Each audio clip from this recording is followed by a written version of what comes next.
홍석준 의원님. 그러니까 지금 이 사안과 관련해서 이제 민주당의 압박이 대단하잖아요. 지금 이런 상황에서 윤석열 대통령은 반일로 이득을 보는 세력이 있다라는 얘기를 했고, 그 앞서서 국민의힘 내에서는 또 민주당이 죽창만 들고 있다 이런 비판을 하고 있거든요. 이거 어떻게 좀 판단하십니까?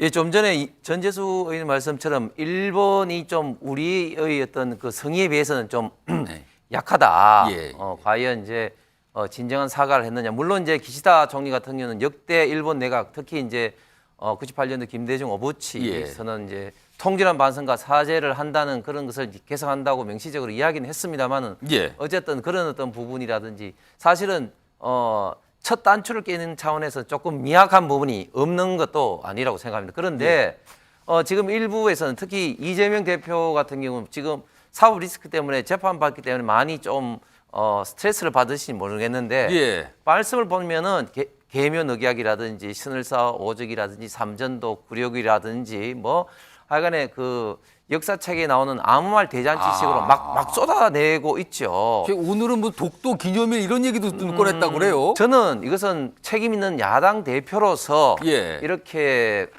국론을 혼란시키고 특히 국민을 호도하는 건 절대 바람직하지 않다고 생각합니다. 냉정하게 예. 이제 첫 단추를 깬 것이만큼 앞으로 이제 셔틀 외교로서 이제 기시다 지금 총리가 지금 5월 달에 지금 온다고 하지 않습니까? 예. 오면은 또 그때 새로운 이야기를 하는 것이고 분명한 거는 지금 화면에 있습니다만 박정희 대통령과 김대중 대통령이 이런 결단을 함으로써 한일 관계에 있던 새로운 미래를 열었듯이 지금 그러면은 우리가 이 시간에 지금 계속해서 문재인 정부 5년 동안 그런 것처럼 한일 관계가 꽁꽁 얼려 있으면 과연 누구에게 좋겠습니까? 사실은 일본은 여전히 예. 우리나라보다 인구가 2.5배 많고 또 경제력은 3, 4배 큰 경제 대국입니다. 예. 결국은 경제가 교류하지 않으면은 결국 손해보는 것은 대한민국이고 특히 안보적인 측면에서는 주일 미군이라든지 이런 어떤 한미일 간의 이런 어떤 협력 체제가 없다면은 지금 북한의 이런 어떤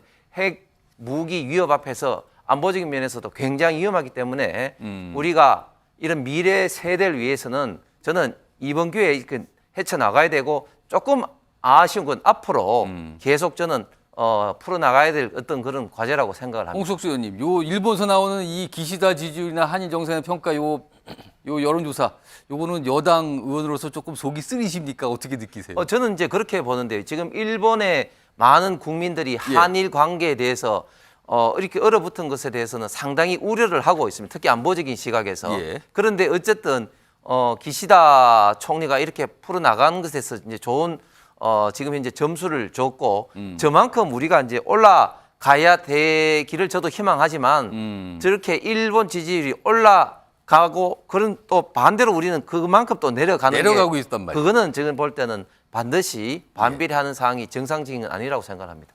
홍석준 의원님, 네. 국민의힘 분위기는 어떻습니까? 이거에 대한 가결이나 부결 분위기는 어떻습니까? 예, 일단 물론 이제 검찰 이제 수사 단계입니다만은 저희 당 소속 의원이 이런 어떤 무리를 빚은 것에 대해서는 죄송스럽게 이제 생각을 하면서 예.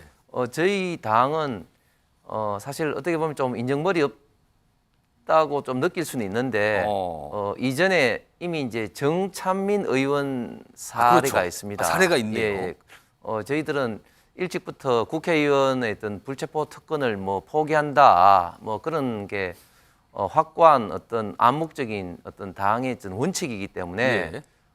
이번에도 당론으로 결정하지는 않더라도 예. 대다수의 의원이 정찬민 의원 사례 같은 이런 어떤 자유투표를 하되 아마 이런 어떤 가결적으로 생각을 많은 분들이 아마 하실 거라고 생각을 합니다. 이제 물론 이제 이 다툼의 여지가 있는 것이 지금 이제 정치자금법의 문제이기 때문에 예. 사실 농내 의원이 지금 현재 문제되고 있는 어떤 뇌물죄라든지 예. 다른 죄하고는 사실 상당히 좀 경중이 좀 다르기는 다릅니다. 사실은 또 하영재 의원이 저와는 뭐 같은 이제 가방이 소속이고 또 의원회관방에서는 또 제 바로 맞은편에 있어서 좀 이야기를 많이 들어서 본인으로서는 지금 억울한 면도 지금 많이 있다고 이제 말씀은 이제 하시지만 예. 어쨌든 저희 입장에서는 체포 동의안 표결에 들어간다면 자유투표를 하되 예. 가결을 장민 전망하십니까? 의원 쪽의 그런 사례로 많은 분들이 생각할 가능성이 많을 것 같습니다. 만약에 가결이 된다면 국민의힘이 그 이후에 대대적으로 이걸 알리면서 민주당을 또 압박하는 거 아닙니까? 대대적으로 알리기보다는 이때까지 사실은 쭉 저희 당은 그렇게 해왔으니까요. 홍석주 의원님은 네. 전재수 의원님 말씀에 어떻게 들으셨습니까 지금?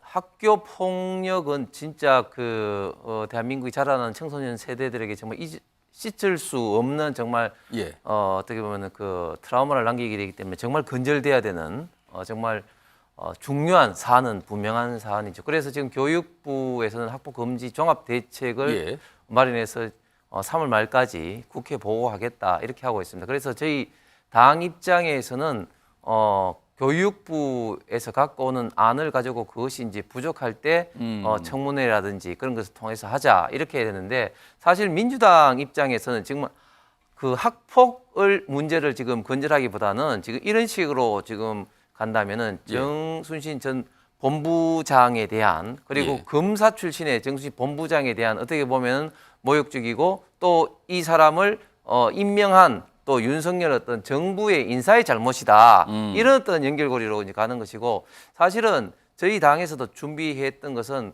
3월 말 이후에 좀 대상자를 지금 현재 제주도라든지 또 광주 교육청에서도 유사한 지금 예. 사건이 발생을 했거든요. 그래서 유사한 사건을 다 묶어서 정청래 아들 사건도 그렇고 다 묶어서. 예, 다 최대한 이제 묶어서 그리고 또 지금 정순식 전 본부장 아들 했을 때 예. 당시 담당 교육청이었던 강원도 교육청이라든지 예, 예. 유은혜 장관이라든지 당시의 교육 행정을 책임지고 있는 사람들까지도 정말 다 윤회 장관까지 견적. 불러서 한번 하자. 종합적으로 봐야지 되지 않겠나. 증인으로서 조국 전 장관 얘기도 나왔던데요. 이건 뭡니까? 그 문제도 나올 수도 있다고 봅니다. 그래서 저희들은 이번 기회에 학교 폭력 건절에 대한 전반적인 대책으로 봐야 되는데 예. 톡 지금 정수식 본부장만을 집어서 하는 것은 그러면은 안 한다는 건 아니고 나중에 묶어서 한꺼번에 하자 그렇습니다. 이겁니까 지금? 예, 3월 말 이후에 교육부의 종합 대책 이후에 알겠습니다. 시간이 근데 지금 민주당은 단독으로 하겠다는 거잖아요 지금. 이거 어떻게 되는 겁니까 그러면은 이게 30일 열리는데 지금. 그리고 지금 민주당이 단독 처리니까요. 증인 이런 것도 합의 안 되는 거 아닙니까? 단독을 처리했으니까 그냥 채택하고 가는 거 아닙니까? 이 상황이 될 것 같은데 그러면. 지금 21대 들어서 너무너무 아쉬운 게 더불어민주당의 당명이 정말 글자가 더 더불어 예. 민주적인 절차로 나가야 되는데 예. 정말 당명을 진짜 무색하게 예. 정말 단독으로 지금 검수완박이라든지 공수처법이라든지 이런 국회 선진화법에서 정한 이런 안건 조정위원회라든지 이런 걸 다 깡그리 무시하고 군사 작전하듯이 지금 입법을 통과하고 청문회를 하고 이런 사항들이 너무너무 지금 많아서 그런 점들이 지금 21대 국회 가장 저는 큰 국가적인 문제라고 생각을 합니다. 홍석주 의원님은 이 상황 어떻게 이해하고 계십니까? 예, 저도 사실 전직 수사 검사가 수사 기록을 갖고 노무현 대통령의 이런 사항을 책으로 출판한다는 것이 썩 바람직하게는 보이지는 않습니다. 그런데 지금 이인규 전 부장검사가 한 배경은 사실 지금까지 많은 여론과 언론이 노무현 대통령이 극단적인 선택을 한 배경이 검찰의 지나친 수사였다. 예. 이런 것 때문에 사실은 많은 어떻게 보면 본인으로서는 좀 억울하고 한 그런데 그러면 실제로 수사를 담당한 검사로서 봤을 때는 과연 노무현 대통령이 극단적인 선택을 하게끔 한 진정한 이유는 무엇인가? 예. 이런 것을 본인의 입장에서는 좀 이때까지 억울한 것을 좀 책에서 한번 속 시원하게 밝히겠다. 좀 이런 의도였기 때문에 저는 이해를 합니다. 그런데 지금 사실 분명하게 지금 이제 본인이 주장하는 것은 지금 이제 고가 시기의 두 개와 이제 640만 불이고 거기에 대해서는 사실은 지금 민주당 과거에 노무현 대통령을 모셨던 분들도 이것이 팩트적으로 가짜다 이렇게 이야기하기보다는 좀 많이 좀 언어적으로 지금 이제 공격을 하고 있는 이런 과정인데 과연 저는 이 노무현 대통령의 이런 어떤 죽음과 사실관계는 또 변론이라고 봤을 때는 저는 지금 과연 이 그 이인규 부장의 이것이 과연 사실이냐 아니냐 이런 어떤 측면에서 우리는 좀 한번 바라볼 필요가 있지. 이거를 너무 또 지나치게 정치적으로 또 바라볼 문제는 아니다. 그렇게 좀 생각이 듭니다. 자, 홍석준 의원님. 네. 역시 이제 늘리면 안 된다고 선택하셨는데 그러면 지금 이 세 가지 안 중에 국민의힘은 이 세 번째 안에 대해서 긍정적이고 아까 민주당에서 이런 쪽을 다시 제안해 요걸 논의해보자는 게 국민의 입장이거든요. 근데 여기는요.